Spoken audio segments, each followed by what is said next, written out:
Okay, what we have here is a capacitor can, and I don't know if you can see it, but it says Zenith 40-150.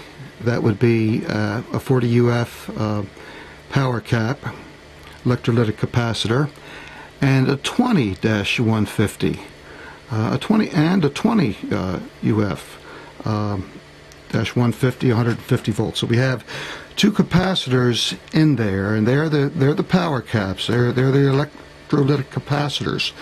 And a lot of times what I do is try to just disconnect that from the bottom, put the capacitors down there, but I'm not going to be able to do that because it's no room down there. So what can I do about that? Well, I removed this, and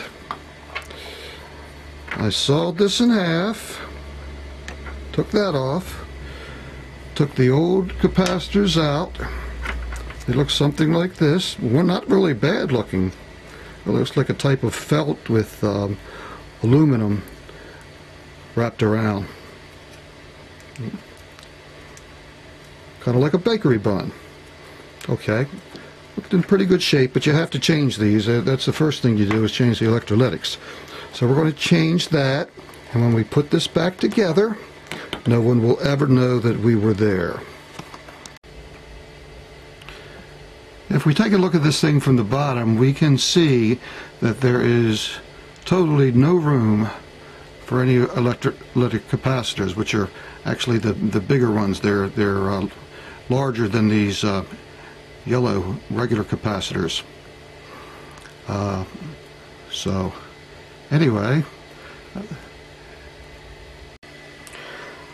I drilled some holes in the bottom of the can so I can hook the wires up from below. I know it's other ways to do that, but that's what looked about right to me.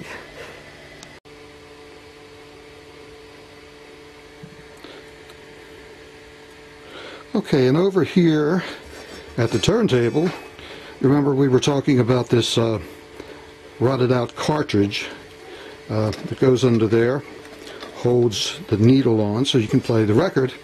Well, they rot out over time, and they're very hard to replace. If you can find something a little bit more modern to put under there, that's fine. I've looked all over the internet.